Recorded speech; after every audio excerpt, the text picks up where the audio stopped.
is the updated price of the Vivo Y19s. Affordable. Ito yung mga budget-friendly nila. Yan ang specs nila, guys. Basahin na lang natin. Inside the box is kompleto na naman. Wow! Kompleto na. Ayan, 4,399 lang ang Vivo Y03T. So, basahin nilang natin ang specifications. Ang mura lang niya.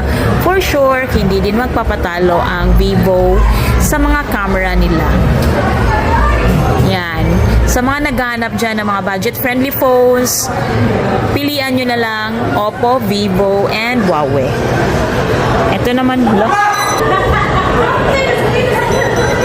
ito naman yung Vivo V40.